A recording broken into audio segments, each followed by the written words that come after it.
Megavanan and welcome my friends to Elven Awakenings, chatting with the Elven Scholar. And now, to your guide to all things Elvish, Dr. Erendil Spindler-Ellis, the Elven Scholar. Once upon a time in a forest rich in pine and oak lived a young elf. He lived amongst his neighbors who were clothed in fur and feather, and found joy and peace with each sunrise, and silence in the evening light of the stars. He spent his days communing with his woodland brothers and sisters, and the nights in contemplation and meditation. Light shone upon him unstained from the mortal world, and he was happy. But as time passed, he became more aware of the land outside, filled with fear and despair, and he knew his time of living in the gentle woods was coming to an end, and his journey as a teacher was upon him. When the morning sun found him again, he walked out of the forest with nothing but the clothes on his back, and strode into the land of man, to teach and to be taught. For it is the way of all teachers, that the student so often will be the better master. This is my story, and it is true. My name is Erendil, and I am the Elven Scholar. Just a mouthful. I don't like green food. Where's the meat?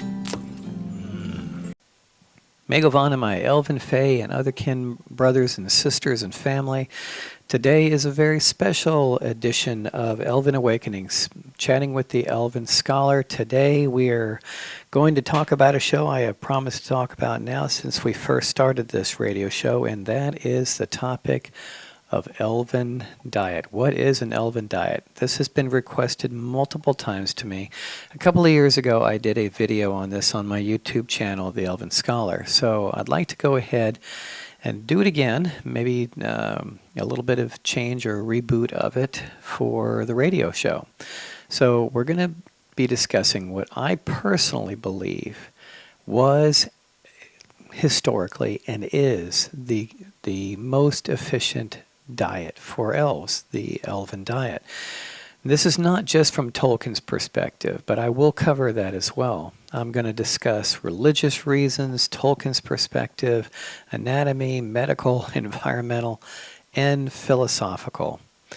All right, but please remember that this can be done with a healthy debate and doesn't need to degenerate into hate and fear-based comments. We can all learn from each other. And again, a lot of this comes from my perspective as a doctor. For any of you who don't know, I've been a doctor. I've been in practice for over 20 years. I have had and treated thousands and thousands of patients over the years. And I have had so many patients come to me and go, well, this kind of diet doesn't work for me. I've tried it before, and I've never seen it fail when it was done correctly. And so let's get started. So obviously, for some of you who do know me, you'll know that my story is as a vegan. And I have been a vegan, vegetarian and then vegan most of my life. And I have done it from a medical point of view, from a compassionate point of view. So, my story. Before I proceed, though, I think it's important that I take a moment out and actually define what is veganism. Through the years of being a doctor and for treating patients, I have found that so many people do not understand actually what the word vegan means. I would think so after all these decades, but you know what? It's totally understandable with all the misinformation that's out there. They go, well, is it this? Is that what a vegetarian is? What is the difference between a vegan and a vegetarian? What's a pescatarian? You know, all these different classifications. And I'm going to make this very, very simple. All right. A vegetarian is someone who purely does not eat animal flesh. They may still be what's called an ovo or a lacto or an ovo-lacto vegetarian. And that simply means a vegetarian who is a ovo-vegetarian, well, they don't eat animal flesh, but they eat eggs. Then you have a lacto-vegetarian, which means they don't eat animal flesh, but they still take in dairy, whether it be cheese or milk, butter, things of that nature. Then there's also the new term, relatively new term out called plant-based. Okay, now a 100% plant-based diet means that they do not partake of any animal products whatsoever. It sounds like veganism, but there is a subtle difference, and I'll explain that in a minute. But many people look at a whole plant-based diet, 100%, as a vegan diet. And there's just a slight difference in it, and I'll come to that in a second. So a whole 100% whole plant-based diet, simply one that where they do not partake of any animal products, meat, or flesh of any kind, including fish, poultry, dairy, eggs, it doesn't matter. If it comes from an animal, the old cliche, Mary Tyler Moore said it for those who might remember her. Mary Tyler Moore said it wonderfully. If it came from something that had a face, I don't eat it. All right. So then there's the term vegan. All right. This was originally defined by Donald Watson in England in 1944. And he's the man who coined the term vegan, both vegan and its definition. So according to Donald Watson, the term vegan means it denotes a philosophy and a way of living which seeks to exclude, as far as is possible and practical, all forms of exploitation of and cruelty to animals for food, clothing, or any other purpose, and by extension promotes the development and use of animal-free alternatives for the benefit of humans, animals, and the environment. In dietary terms, it denotes the practice of dispensing with all products derived wholly or partly from animals. So, it is a 100% plant-based diet in conjunction with the philosophy of extending our circle of compassion to all creatures, that we make this dietary change one out of philosophy, out of compassion, because we know we don't require their products, leather, anything of that nature, or there any parts of their bodies or secretions of their bodies. It is one made out of compassion. I basically I've always wanted to be a vegetarian ever since I was little, but my mother wasn't at least my stepmother wasn't too happy about that. She thought that was something that only hippies do. And I believe that even back then as a child that it was the right thing to do, and my original choice was for compassion, that I believe that other animals didn't need to die for me to be able to be sustained and to live. And so finally, when I turned about 22 years old, I became a vegetarian. And then over the next 10 years, I learned more and more about how, and that of course meant still eggs and dairy products, cheese and things like that.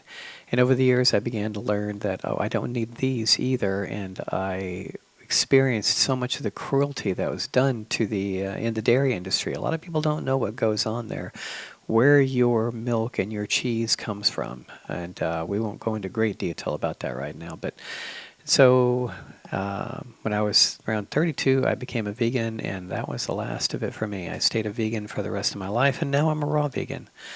But all right, so this is a beautiful phrase by the Silver Elves, and it goes, "The essence of the elven soul contains a great desire to heal the earth, to heal ourselves, to heal our others, and to heal all that are around us.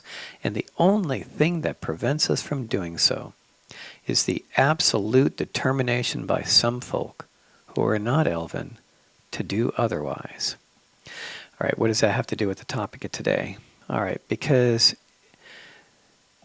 people are bound and determined to not want to be open-minded. So I'm going to hope that while you listen to this show that maybe you'll be open-minded and listen to the possibilities. And remember, we're all teaching each other. We're all learning from each other.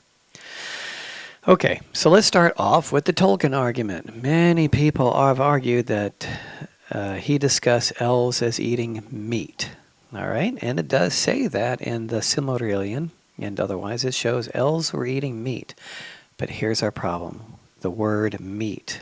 Okay, all right, Tolkien was a medieval linguist and coached much of what he did based on that. So let's discuss the actual meaning of meat, something that Tolkien would have been very aware of.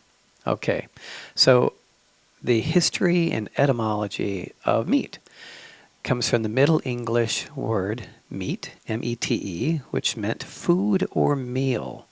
And then going back to Old English, and then going back to Germanic, it was even further back, mati. Hence the Old Saxon word meti, or mat, which meant food. Old Germanic mas, Old North mater, Gothic mats, perhaps going back to Indo-European, so now we're talking about thousands of years ago, madi, derivative of a verbal base, med, M-E-D, which became full. So it meant, in the Greek, all the way back to Greek, mestos, which meant full or satiated. All right? That's what it meant. All right, so before the 12th century, the meaning was defined as food as distinguished from drink. It was not animal flesh. It simply meant any food that I ate that wasn't drink. That was it. All right, so it had nothing to do with animal flesh. And Tolkien knew this. So while I truly love the contribution that Tolkien gave to the cause of elven awakenings and such, he did not know all that there was about elven culture. And it does a great disservice to him, since his son himself stated all of his writings were in a state of constant transition, and literally, as his son Christopher said, chaos at times. So we have to be careful making such a vast sweep generalization that all elves ate meat because Tolkien used the word meat, where now we understand that meat actually did not mean animal flesh throughout all the medieval days, and well, thousands of years before that as well. It simply meant food other than drink. That was it. Now, again, even though his son himself said that the work was incomplete and almost never got published, it was always in a state of transition, there were some things that Tolkien did say. For example, another example of elves in Tolkien's writings showed elves in a very vegan light. In the Silmarillion, when describing their encounters with the first men who entered Beleriand, in other words, when elves and men first met for the first time, the elves, they would say, "And these folk are hewers of trees and hunters of beasts. Therefore we are their unfriends. Because they hunted animals, they were not friends to them." Those were the green elves. So, something to think about. All right. Okay, and to finish one final thing up, because I just really wanted to get this Tolkien argument out of the way, is Tolkien went on to also say that the love of the elves for their land and their works is deeper than the deeps of the sea, and their regret is undying and cannot ever be wholly assuaged. Our love is so great and so endearing for the land and for all life that exists here. It is hard to imagine that those who were truly elves and those today who truly believe in it, it's hard to believe that they would want to subsist on the life of other animals when it's not necessary. It's absolutely not medically necessary. And I know we're going to talk about the medical part of this here in just a few, because I know there's a lot who have told me over the years, well, their doctor has told them they cannot be a vegan because they will die. Literally, they will die if they don't. That's between you and your other doctor. I am not trying to do any kind of diagnosis here with you or to say who is right or who is wrong. I'm just simply saying from my experience, I have never, ever had a patient in over 20 years who was not able to switch to a vegan diet and was able to do it very successfully and noticed an wonderful amount of healing that occurred because of that. All right. So having said that, we got the Tolkien argument out of the way. Let's go to one of the most other common discussions or arguments that I get for not being a vegan. All right, and that would be the religious point of view. And of course, the main argument that so many vegans do use, if you're going to use the Bible, then we can use the Bible as well. And the most primary ones is Genesis 1:29. And God said, "Behold, I have given you every herb-bearing seed which is upon the face of all the earth, and every tree in which is the fruit of a tree yielding seed. To you it shall be for meat." Oh, there again, there's that word again, meat, and not used as having to be from an animal. And again, I'm not trying to necessarily convince you one way or the other. I'm giving you a show as requested on my perspective of what an elf truly eats in the long run. All right, and so I've often found through the years that it is best that when we have a good open debate that we are able to discuss each one of the possible arguments that comes about. And so in this case, we're on to the religious one. And a common response to quoting Genesis is, well, yes, humans were originally designed to eat only plant material, and then it was after the flood that God said that everyone could now eat meat because of the lack of plants out there. But I find that interesting because I would think there would be a far greater lack of animals after a worldwide flood than there would be of plants. The plants would have been the things to come back first. And you could say, well, they were eating the animals on the ark. Okay, well, we could go all round and round on that. But there is an argument that said that if God did say that, which I don't believe it, but if God said that, it was due to the hardness of their hearts. And I don't believe that we were ever told that we have to eat meat when my experience through all these years have shown otherwise. All right, let's go on to the next argument. The next one is that humans were not designed to be plant eaters, primarily that humans are omnivores. So I'm going to speak to you purely from a medical point of view. We're going to go over the anatomy of a human being. All right, this is not PETA, this is not animal rights, this is med school talking. To get started, let's go ahead and get some definitions out of the way. These are pure medical anatomy type definitions. So let's go over the 3 kinds of animals that exist on Earth.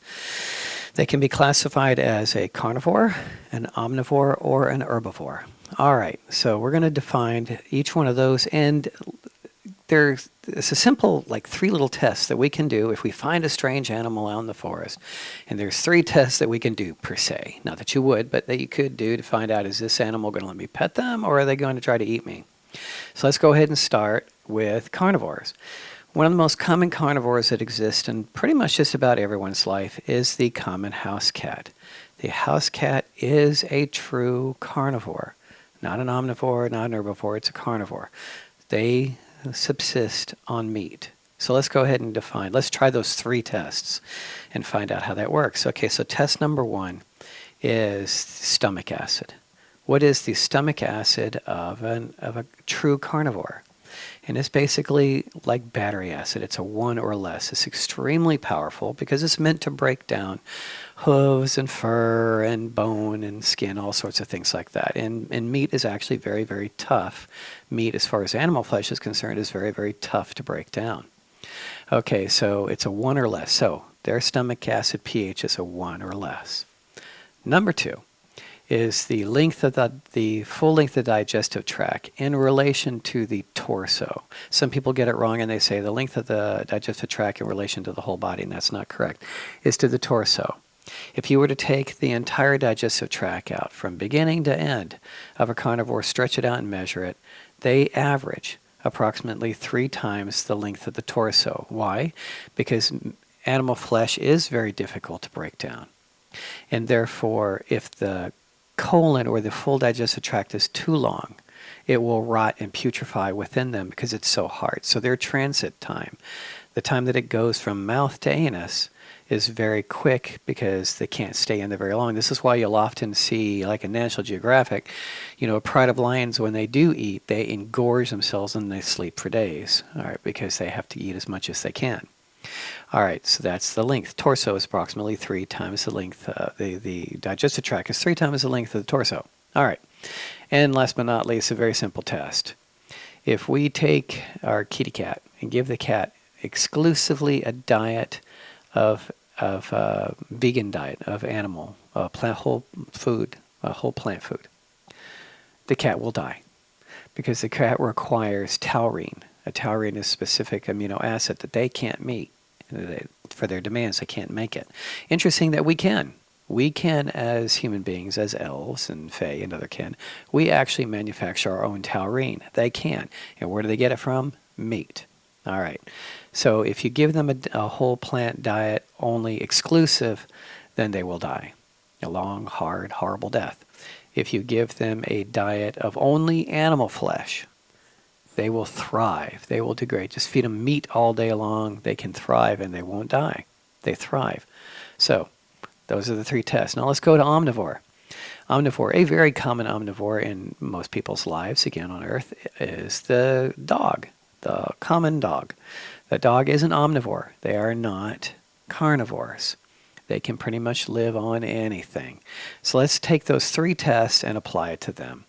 Okay, test number 1, their stomach acid.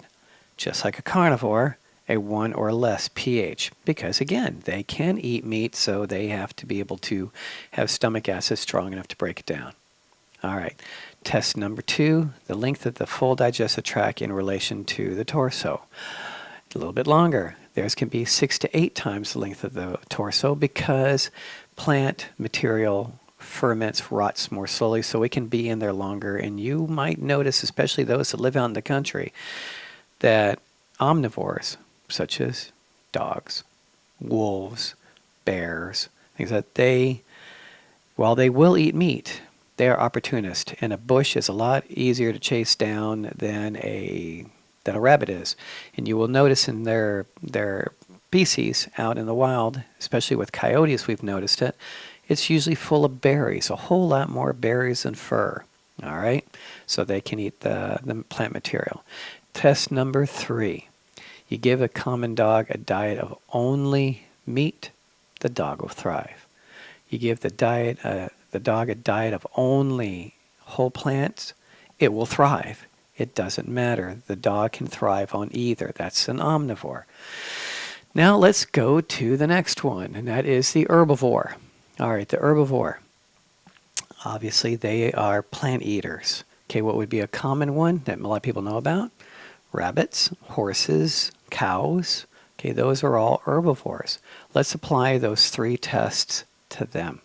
Okay, test number 1, stomach acid.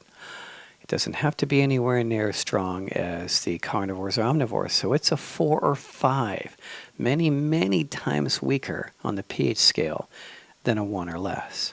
Okay, because they don't have to eat meat, they don't have to break it down. All right, so they don't have the stomach acid to do it in the first place. All right, test number 2, length of the digestive tract in relation to the torso. 10 to 12 times the length of the torso, because again, the transit time can take much longer because plants rot a lot slower, and it can also take a long time to break down the cellulose and other types of materials in the plant, so they can be in the digestive tract a lot longer without poisoning the animal. And test number 3, let's take the rabbit. If you attempt to and succeed in giving the rabbit a diet of only meat, the rabbit will die. If you give the rabbit a diet of only carrots and other veggies, obviously we know the rabbit will thrive. So that is an herbivore. Let's look at humans. And I often ask this question at this point in the discussion with my patients. So what do you think a human is? And without fail, almost every time they will say an omnivore. I'll say, okay, let's do the 3 tests. Okay, test number 1, the stomach acid of a human. A 4 or 5, like a rabbit. Okay, that was interesting. A 4 or 5, like a rabbit. All right, and then we move on to test number 2, the length of the digestive tract. All right, in relation to the torso, approximately 10 times the length of the torso. That is correct. So again, much, much longer. Okay, and you also notice that with a lot of these that for example, the digestive tract is uniquely different. The colon is quite different. The small intestines, large intestines of a carnivore, very short and smooth, no convolutions. Food's meant to get in, get out. Then you look at a omnivore like a dog or a bear. Much longer, as I said, and a little bit more convoluted, a lot more turns and twists, a lot more rolls and things in there, curves. All right, then you look at a rabbit, very convoluted, very long and very convoluted. More convolutions means more surface area for the plant material to be able to touch and for the nutrients to get through into the bloodstream. Okay, so humans, 10 times the length of the body, very convoluted, just like a rabbit's. And last but not least, the big test. And I know that so many people are into these fads today, and sure enough, a lot of them are dropping dead or they're getting these far advanced diseases. Feed a human a diet of only animal flesh. They will die. They get rickets and they die. Feed them a diet of only plant material, and as we know well today, they thrive. We have Olympic athletes, we have NFL football players, we have so many athletes today who have switched over to a vegan diet because they found out that they are healthier, stronger, faster, their recovery rate is much faster as well. So they thrive. All those muscles, they thrive on only plant protein. That's it. You know, people go, well, protein's a big reason. Well, protein, there's a lot of myth behind it. Yes, we need protein, but we need a whole lot less than has been said. And as an example, there is a whole lot more usable protein in broccoli per pound as there is in beef. All right, so humans meet the qualifications of an herbivore. This is just science, just plain old medical anatomy. No animal rights here. Just quoting it as it is. I've so often heard the excuse of not being able to go vegan is because of vitamin B12. That is a huge myth out there. It has been proven now that vegans are no more susceptible to a B12 deficiency than meat eaters are. And we've also discovered wonderfully that B12, when your gut is healthy, you actually make B12 within your gut. I'm going to go ahead and take a little break here, and I'm going to play a clip from the Physicians Committee for Responsible Medicine. This is by Dr. Neil Bernard. He's an MD, and like myself, he has been able to get a lot of his patients to try the vegan diet and noticed an amazing difference in their health. It's just a couple of minutes, and he takes the time wonderfully to dispel some of the myths about being vegan. Again, everyone must walk their own path and at their own pace. I'm simply talking about this from an Elven perspective and from a medical perspective for those that feel that they can't become vegan because of medical reasons. So I'd like to go ahead and play his little clip here real quick. I think you'll find it fascinating. A vegan diet is one of the best choices that you can make for health, but there are a lot of misconceptions. Sometimes people wonder, will they get enough protein? Others wonder if soy is really healthy. Let's clear them up. Carbohydrate-rich foods like sweet potatoes, fruits, and beans are actually the key to good health. They provide glucose, which is the main fuel for your brain and your muscles, and they're not fattening. Carbohydrates have only 4 calories in every gram, while fats have more than twice that amount, 9 calories per gram. What's really fattening isn't the potato, it's the butter and the sour cream and the bacon bits that go on top. Major studies have found that milk doesn't prevent osteoporosis or bone fractures. Of course, you do need calcium, but cows don't make calcium. Calcium is an element in the earth. It passes into the roots of grass and other plants that the cow will eat, and some of that calcium ends up in the milk. You absorb, though, just 32% of it. Instead, eat the green vegetables directly, hopefully not grass, but you'll get the calcium you need without the cholesterol and saturated fat found in milk. This is the myth that just will not die. There's actually plenty of protein in beans, nuts, seeds, grains, even vegetables. Americans, including vegans, get twice the protein their bodies actually need. Vegan diets have tremendous benefits for athletes. They can reduce inflammation, they can speed up recovery times and boost endurance, and they increase oxygenation of the muscles and the brain. Plants are packed with complex carbohydrates that give athletes long-lasting power. And that's why we're seeing more and more top athletes going vegan to gain a competitive edge. You could try it too. Hey, vegan diets are not going to break the bank. In fact, one study found that people eating plant-based diets save $750 a year compared to omnivores. That's because vegan staples like rice and beans, oats, and potatoes are just pennies per serving. And if you want to save even more, try buying produce in season, look for frozen fruits and veggies, and buy beans and grains in bulk. Decades ago, scientists found natural compounds called isoflavones in soybeans and many other foods. And because their chemical structure vaguely resembles testosterone or estrogen, some wondered whether they might cause breast cancer. Well, researchers have tracked the diets of thousands of women, and they've observed exactly the opposite. women consuming the most soy are less likely to develop breast cancer. In fact, women who consume the most soy milk and tofu may be 30 to 40% less likely to develop breast cancer. I hope we've dispelled some myths. You'll find all of this and lots more in the Vegan Starter Kit.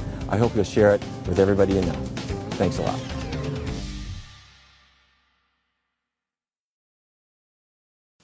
Okay, then, to finish up the medical part of this discussion, again, from my perspective as a doctor for over 20 years, it has never mattered. I've never had a patient ever who was not able to become a vegan due to health reasons, no matter whether it was cancer, autoimmune, Crohn's disease, ulcerative colitis, no matter their blood type, etc. Those who did agree to go vegan in conjunction with the rest of their medical protocols saw amazing results, amazing changes in their health, often with the conditions that they had usually resolving. Okay, then another argument is, well, humans have been eating animals for thousands of years, so that justifies the argument, but it does not. I can tell you, you can look at some of the old drawings of animals from thousands of years back. There has literally been a war on animals for thousands of years. A cow is no longer a cow. A pig is no longer a pig. A chicken is no longer a chicken. There have been so much genetic manipulation and inbreeding and just so many catastrophes going on with breeding of animals and with the drugs that they're used on them that truly a cow is no longer a cow. A pig is no longer a pig. And a chicken is no longer a chicken. Fish are no longer fish. They're not what they used to be. So that argument doesn't hold either. All right, so we're almost through here. We got a couple more. We're going to talk about environmental and philosophical, and then we're pretty much done. And then I'll give you my final thoughts as an elf on diet. All right, environmental. Let's talk about environmental issues when it comes to a vegan diet versus a non-vegan diet. These are just plain old medical facts, comes out of the World Health Organization as well as a multitude of other organizations. All right, meat production itself contributes to at least 80% leveling of at least 80% of the Amazon rainforest, wasting 15 trillion gallons of water per year. You know, we lived up in Northern California, and with the big drought that's been going on in California for years and years, they told people to quit watering their lawns, as if that was going to fix the problem. Human usage as far as individual homes takes up about 5% of the water being used, whereas the animal industry takes up the vast majority of the water. All right. The meat-eating cost to the environment, producing 130 times as much water as that of the entire U.S. population. All right. And, of course, it kills approximately 59 billion animals every year. All right, so some good reasons for it. You know, as elves, we believe in taking care of the earth. And so if you're concerned about taking care of the earth, then we would want to do what it takes to take care of the earth. Being 5 reasons eating vegan is good for the planet Earth. It conserves fossil fuels because it takes less energy to grow a plant than it does to raise an animal. It conserves water. It uses grain more efficiently. Most people don't know that 80 to 90% of all the grain in the United States is gone to farm animals when it could go to human beings, to feeding human beings. You can take 11 pounds of grain and you'll get 1 pound of animal meat. 11 pounds of grain to get 1 pound of animal meat. Or you could have 11 loaves of bread. It also conserves topsoil because you're not cutting down the forest, and it saves the rainforest. You know, one of the big things that they've talked about over the past couple of decades is we need to feed the Earth's population. And this, again, is just a fact that to feed every human on Earth, and here's a miracle world, I don't expect this anytime soon, but if all humans were to go vegan, there are currently 12 times more land necessary that is already being farmed than it needs to feed the world over. So you would be able to feed the world and get rid of starvation. All right. Okay, so each day a person who eats a vegan diet saves 1,100 gallons of water, 45 pounds of grain, 30 square feet of forests conserves 20 more pounds of carbon dioxide and saves the life of a single animal. And last but not least, how much water is needed to produce 1 kilogram of food? All right. It takes 326 gallons of water to get an orange. It takes 419 gallons of water to make a block of tofu. It takes 985 gallons of water to get an egg, 1,400 gallons of water to raise a chicken, 1,539 gallons to get just a small thing of cheese, 2,801 gallons to raise a pig, 3,512 gallons to get your butter, and to raise a cow, it takes 6,443 gallons of water. All right? I'm going to play one more audio clip here, and for those that rewatch this or listen to it again on our YouTube channel, because I will be posting this very shortly after this airs on Heroes and Mortals, this will actually be played as a video file, but for you, it'll for the radio, it's going to be audio.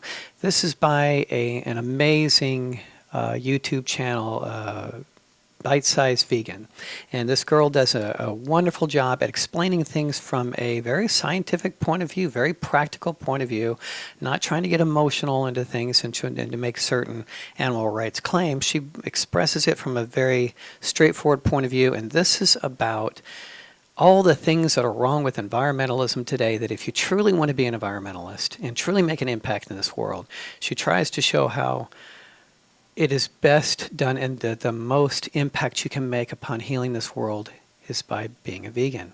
In other words, at least from my perspective, an Elven Diet. So Bite-Sized Vegan, she's going to give you everything wrong with environmentalism today in like 11 minutes. And it's really very fast-paced, but it's a lot of fun listening to her. And she's going to give you a lot of plain and simple facts. Enjoy it, and then we'll be right back. Most people care about the environment, at least enough to say they do on a study. And most people have faith that the top environmental agencies in the world are fighting the good fight to remedy the wrongs of humankind, certain that they're focusing on the core issues with the greatest impact. Well, today we're going to look at the top issues championed by the environmental agencies and the vast majority of environmentalists and see why they're wrong. So very wrong. Hi, it's Emily from Bite-Sized Vegan, and welcome to another Vegan Nugget, the first of the Everything Wrong With series. Way back in the day, I did a video comparing the effectiveness of all of the common Go Green tips to eating a vegan diet. That video's up there if you want to check it out later. Unfortunately, it was before I was very rigorous with citing my sources, and I haven't had time to cobble them back together for that post. So today is a bit of a revamp with new numbers, many even more incredible. I'm going to move more quickly in this video than usual, but citations for every fact I state and additional information are available on the blog post for this video, which is linked up there and in the video description. I will also track any errors that I or anyone else finds in this video there as well. I will also be far more sarcastic in this video, but do not mean to say that the other environmental issues have no importance. You have been warned. Let's get the tally of wrongness up, which you'll see is more of an art than a science, and start the clock after...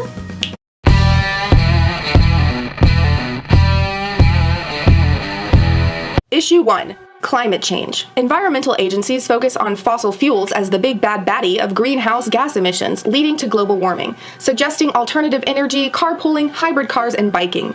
But animal agriculture accounts for more CO2 per year than all transportation methods combined. A conservative 2006 study by the United Nations Food and Agricultural Organization placed animal agriculture at 7,516 metric tons per year, or 18% of annual global greenhouse gas emissions, with a far more thorough 2009 World Watch study taking into account overlooked livestock respiration, land use, methane, and other oversights of the FAO, with the ultimate outcome of at least 32,654 million tons of CO2 per year coming from animal agriculture. That's 51% of all global emissions compared to the 13% of all combined transportation. And what do the environmental agencies point to? Reducing fossil fuel usage. If we completely stopped all use of gas, oil, fuel, electricity, etc., and never used them ever again, we would still exceed our carbon equivalent greenhouse gas emissions of 565 gigatons by the year 2030, just with the impact of livestock alone. So not using fossil fuels at all, which would be the wet dream of every environmental agency, we're still gassing out the planet with the one contributor, the main contributor, which they refuse to even address. In a similar vein, the focus is always almost exclusively on CO2, but methane is 25 to 100 times more destructive than CO2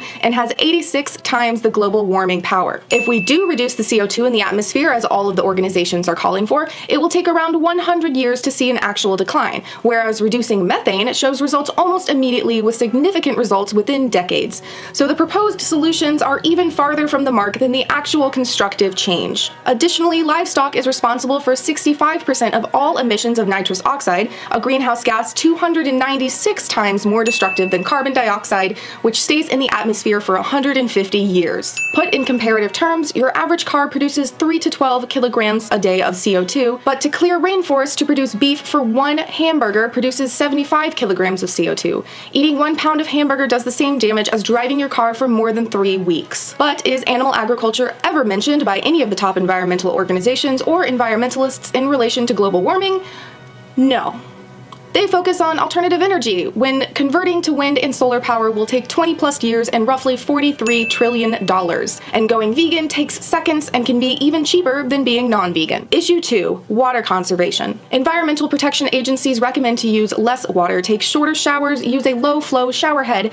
Now, here is where you'll find the greatest variation from my original calculations based on a 5-gallon per minute shower head. This time around, I found out that the typical shower head after 1980 emits 2.5 gallons per minute, with the low flow emitting no more than 2 gallons per minute. If you take daily 15-minute showers with a low flow shower head, you'll be saving 2,737.5 gallons per year. If instead you forego 1 pound of beef one time, you'll save 2,500 gallons of water for 1 pound of beef. That is a conservative number, as the figures range all the way to over 8,000 gallons of water for 1 pound of beef. 477 gallons of water are required to produce 1 pound of eggs, almost 900 gallons of water are needed for 1 pound of cheese, and 1,000 gallons or liters of water are required to produce 1 gallon or liter of milk. Environmental agencies focus almost exclusively on curbing home water usage, but only 5% of water consumed in the US is by private homes, while 55% of water consumed in the US is for animal agriculture, and 20 to 33% of all fresh water consumption in the world today. That's up to a third of the planet's water for animal agriculture. If you didn't consume beef, eggs, milk, or cheese, not even counting other meats or other dairy items, based on American consumption habits from 2000 and the conservative figures of water per pound, you'd save 222,345 gallons of water that year. But the environmental agencies prefer saving 1,825 to 2,737.5 gallons a year by using a low-flow shower head.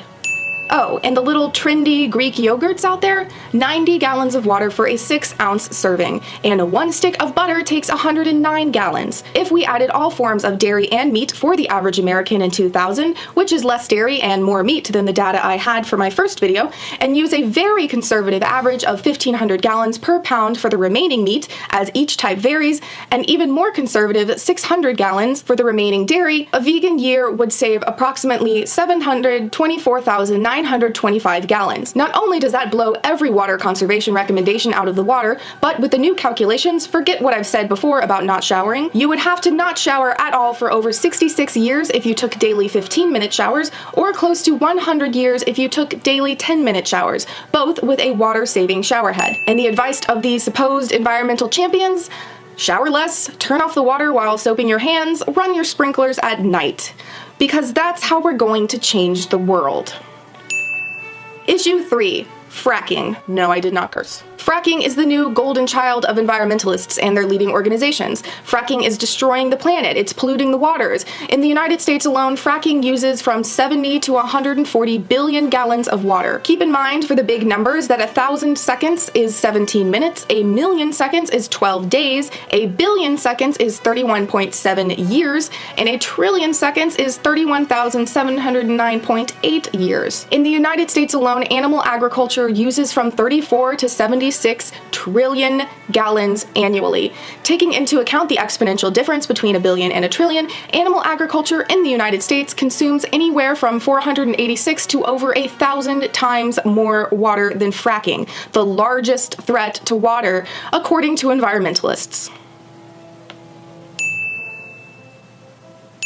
Issue 4.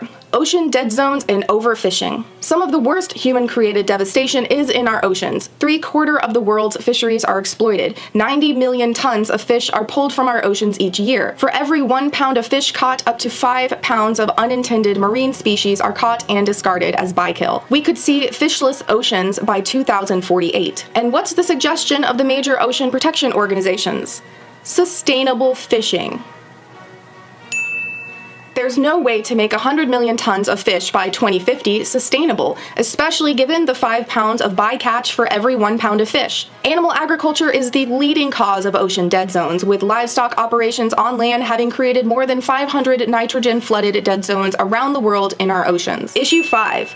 Waste management. Environmental agencies focus on industrial waste and the sanitation of human waste, while a farm with 2,500 dairy cows produces the same amount of waste as a city of 411,000 people, and it's entirely untreated. In fact, every minute, 7 million pounds of excrement are produced by animals raised for food in the US alone. This does not include the animals raised outside of USDA jurisdiction or in backyards, or the billions of fish raised in aquaculture settings in the US. And it all has no proper management system, leading to groundwater and ocean pollution. Perhaps they don't want to address the fecal issue because they themselves are full of... Moving on. Issue 6. Species extinction. 10,000 years ago, 99% of the biomass, i.e. zoomass, was wild animals. Today, humans and the animals that we raise as food make up 98% of the zoomass, with wild animals comprising only 2%. Up to 137 plant, animal, and insect species are lost every day due to rainforest destruction, the leading cause of which, as we shall see, is animal agriculture. We are currently facing the largest mass extinction in 65 million years. The Alliance for Global Conservation estimates 36% of all species on our planet are in danger of extinction. And what are the major species protection organizations recommending? Wildlife rehabilitation and conservation, fighting poaching, and breeding programs.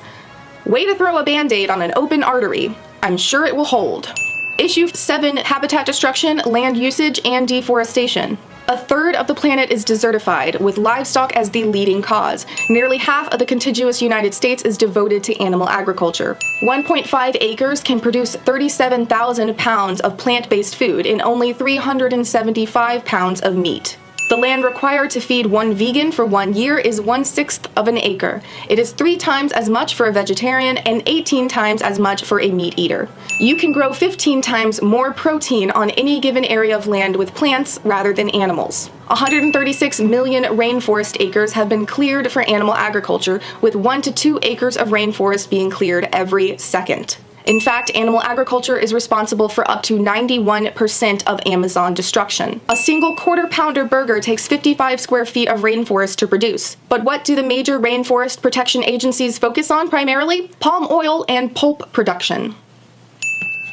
Now for the too long didn't watch version. Animal agriculture is the leading cause of greenhouse gas emissions leading to global warming, uses 1/3 of the Earth's fresh water, up to 45% of the Earth's land, is responsible for 91% of Amazon destruction, with 1 to 2 acres being cleared every second, and is a leading cause of species extinction, ocean dead zones, and habitat destruction. Environmental agencies not only do not focus on animal agriculture, the absolute most devastating and pervasive single cause of multidimensional environmental destruction, but they actually refuse to even acknowledge it. And individual environmentalists, by and large, perhaps as a consequence or by their own social indoctrination, aren't even aware of this issue, despite devoting themselves to championing the environment.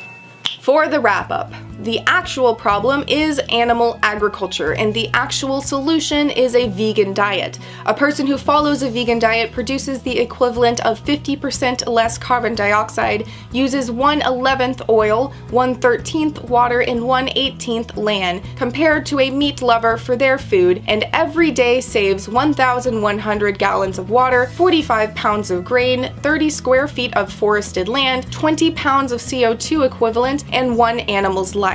Given all of these facts, it's abundantly clear that veganism is the only answer to the environmental crisis, and the environmental organization's collective failure to recognize this fact leaves them with a wrongness tally total of, qualifying them for an ultimate score of more full of fecal matter than the 7 million tons produced every second by farm animals in the United States. It's time to get real. You cannot be an environmentalist and a non-vegan. It's now beyond personal choice and allowing everyone their dietary preference. The earth cannot sustain the way that we eat. It is a fact, and it's fast approaching critical mass. At this point, there is no reason to keep eating animals other than the purely selfish reason of not wanting to change our habits. If we want our children to have a world to live on, we have to stop being so childish ourselves regarding our diets and cut out the crap. I hope you enjoyed this fact-riddled nugget. Please share it around to wake people up to the importance of this issue, and feel free to tag any of the major environmental agencies when you share. The time it took to produce this video clocks in at about... If you'd like to help support Bite Size Vegan so I can keep putting in the long hours to bring you this educational resource, please check out the support links in the video description below, where you can give a one-time donation or receive perks and rewards for your support by joining the Nugget Army. The link for that is also in the iCard sidebar. If you enjoyed this video, please give it a thumbs up, and if you're new here, be sure to hit that big red subscribe button down there for more awesome vegan content every Monday, Wednesday, and some Fridays, and to not miss out on the rest of the Everything Wrong With series. And hey, check out some of the related videos while you're here for more information. And remember, citations for everything I talked about are in the blog post for this video, which is linked up below and in the sidebar. Now go live vegan, save the world, and I'll see you soon. Man, I feel like I was at an auction. You know, 55, 45, 50, $2. I should just keep doing this. So, that's the environmental reason. Philosophically, all right, we're going to talk about philosophy just for a couple minutes here, and then we are done and ready to move on to the rest of the show. Okay, for the philosophical side of this thing. All right, again, your heart has to want this in order for this to make sense to you. But if we truly want to call ourselves elves or fae or otherkin, in other words, creatures of nature, creatures of this world, then it's part of our job to be healers of this world, to make sure that the footprint we leave here is minimal compared to what others might do, that we leave the world a better place than when we got here, and that it is a little bit healthier, a little bit more healed than before.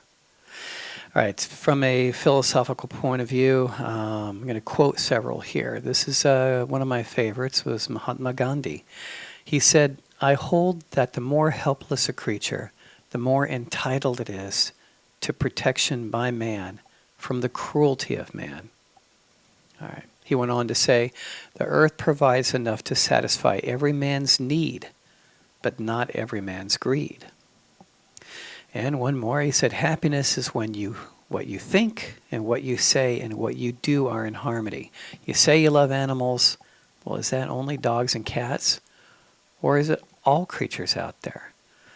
And again, be the change you want to see in the world. You want the world to change? Let it start with you first."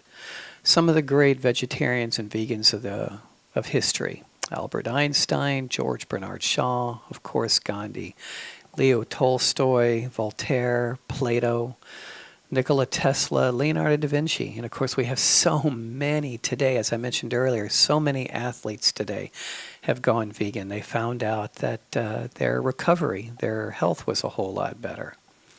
Leo Tolstoy said, "A man can live and be healthy without killing animals for food.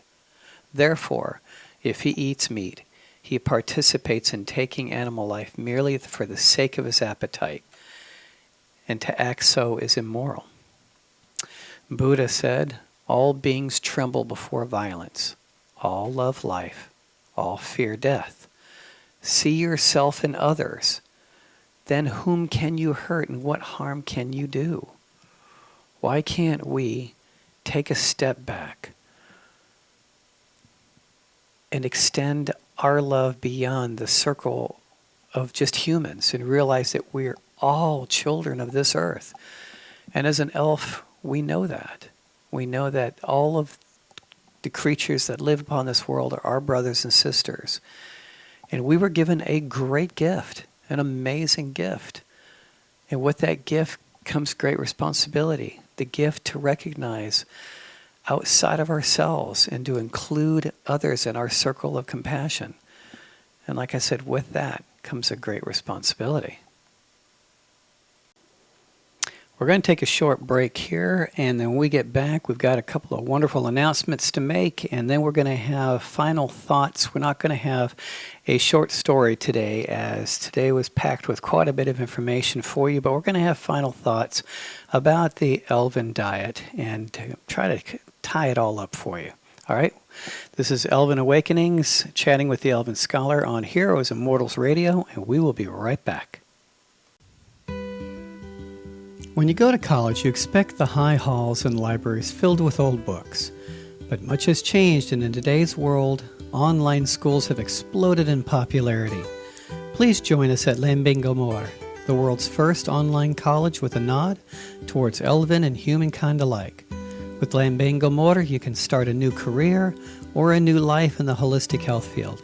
Learn a new elven language, study history and culture or the environment. We believe everyone deserves an affordable education with personalized attention. We provide full certifications in the following fields: home herbalist, Reiki levels 1 through Reiki Master, nutritionist, first aid, Elven history and culture, Elven languages, Quenya and Sindarin, anatomy, botany, introduction to archaeology, ecology, astronomy, and Elven laws of manifestation and meditation. We also offer full diplomas in the fields of medical herbalist and medical nutritionist. More classes are being added. Many students have already found new careers in these fields. You can pay for your classes outright or join a low-cost monthly subscription which allows you to take as many classes as you like at one time while you maintain the subscription. This college was founded to give you a chance to expand your horizons while believing in who you are. All classes are certified and are aimed at helping you start a new life and a new career. Adult study programs for both elves and humans alike, designed specifically for you. You can find us at www.elvenscholar.org. Discover what is inside of you. Be who you are at Lambengomor, the Elven School of Lore Masters. We're back, and I'd like to go ahead and give a couple of announcements before we go on to the final thoughts of the day. For next week's show, this is going to be a fun little show, easygoing, not quite so as intense. And next week is Living as an Elf in Today's World. I'm going to talk a little bit about my story, how I live as an elf today, and maybe how you do too. So I would love to hear from you. Please feel free to email me at radio@elvenscholar.org, radio@elvenscholar.org, and let me know what you do to live as an elf today. What are some of the things that you do that you feel allows you to be able to live as an elf today? Do you have to fight against those that are trying to get you to conform? Do people make fun of you? Do you live as an elf in secret? What do you do to live as an elf today? And I'm going to talk about what I do and maybe some of the other things that you can do as well. So next week's show, Living as an Elf in Today's World, a very non-elven world. Okay, I made this other announcement last week. I would like to offer it again. I am very thankful and pleased to see some of the people who took advantage of the offer. So this is about free education. And this was in honor for the show that we did last week on unconditional love. And, it was the show before Valentine's Day. So in honor of love and the gifts that unconditional love can bestow on us, my wife, Famist, and I would like to express our gratitude to all those who helped make our wondrous manifestations come to pass. While manifestations are a special gift we acknowledge as those of elven kind, we also understand that they often come through the assistance of those in our lives. To express our gratitude in an effort to give back, we would like to help make at least a little of the dream of free education a reality. At Gomor, the Elven School of Lore Masters, we have spent almost 2 years now online, assisting students gain their certification as family and medical herbalist, certified nutritionist, Elven studies, botany, first aid certifications, basic archaeology, anatomy, and so many other courses like being able to become a Reiki master. For many of our students, they have gone on to start careers in the holistic medical field as well as other disciplines. These are actual real certifications that you can get. Doesn't have to have the word elf on them either. As a thank you to all of you who have been a part of our lives and bringing so many riches into it, both financial and otherwise, for my wife and I, we would like to offer a period of free education for all those who would like to participate.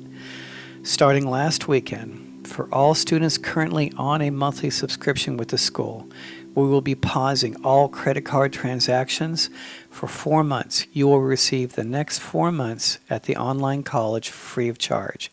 For anyone who is currently not a student, we are extending to you a special coupon that will allow you 3 months of free education at the online college. And we have seen many students gain multiple certifications in that time if you're willing to buckle in and get to work. Okay, during this time of free education at Lambengomor, you will have access to all of our classes as well as the instructor's aids. The description that you will have access to is called the Elven Scholar Monthly Subscription Membership. All right. If you're interested in this opportunity, you can go to elvenscholar.org and you can use the coupon to sign up before March 15th. The coupon is simply this. When you go and you sign up at the school, and signing up is free, and then go pick the Elven Scholar Monthly Subscription Plan, and then type in the coupon free school, one word, free school, FREESCHOOL, free school. All right, type that in. It's going to ask you for a credit card. You can go ahead and put it in, but you will not be charged. And if you don't want to enter the credit card in there, that is okay too. All you got to do is email me through the school at admin@elvenscholar.org. Let me know that you signed up and you'd like to be in it, but you don't want to put in a credit card. I will go in and manually enroll you in the course, so you will get your 3 months of school. All right, all for free. So anyway, current students do not need to do the coupon, as you will be automatically enrolled in the 4 months, and all your credit card transactions will be stopped for the next 4 months.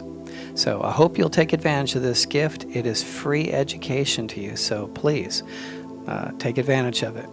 All right? Okay, so we're going to go ahead and go on to final thoughts now. Okay, so in relation to what we've been talking about, I know well, I have treated thousands of patients over the past 2 decades plus. And I know a lot of you are going to say it is impossible to be vegan, or your doctor's told you not to be, and that's between you and your doctor, or your religion, or your philosophy, or your way of life. As I've said so many times before, we all have our own path to walk in our own pace, and you have to decide for yourself what works for you. For me, for myself, I find that the Elven philosophy, the Elven way of life, requires of me a compassion for all life on this world. That I am here not only to reawaken myself, to remember who I truly am, but to help others do so. And in the process, to help heal at least my little corner of this world. I had a wonderful Elven sister ask me, what can we do? To help with all the stuff that's going on up in Canada and over in the Ukraine with Russia, and what can we do to help heal this?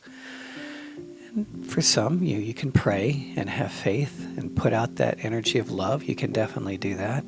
I also told her that sometimes the best we can do is to try to heal our little corner of the world, to try to do what we can. And one of the most important ways we can do that is to be an example. To be that shining elven light of example to the rest of the world, to show them that it can be done. You can achieve this kind of joy and this light in this dark, dark world. And maybe by being an example, others will be willing to try it too. And one of the best ways to be that example, in my opinion, is to have a diet of compassion. Yeah, there's a lot of wonderful, wonderful medical benefits to being behind vegan. Absolutely, as you've heard one of the doctors talk during this episode. I chose originally to be vegan for compassion because I knew that I did not require the deaths of other animals in order for myself to live. And I'm not saying you're good, you're bad if you don't do this. There is no good, there is no bad, there is no good or evil. It is all a perspective. You have to decide what works for you. For myself, I found I did not require the deaths of other animals, and I was able to extend my circle of compassion to all creatures on this world. And it just seems to me that that would be the ultimate Elven diet, one of compassion. So, all right, well, I hope that helps you, and maybe you can give it some thought. There's wonderful sources out there. You can go look at if you want to see the medical side of it, you can go look at some wonderful YouTube videos from the Physicians Committee for Responsible Medicine. There's so many out there. There's just so many out there. And if you need help, please let me know. You can send your questions to me at radio@elvenscholar.org, and I will be happy to answer them from a medical, anatomical, or spiritual perspective. I'm more than happy to help. I have seen what it can do for people. All right. As always, thank you for listening, my friends, and until we are together again next week, may you all be blessed by the elves.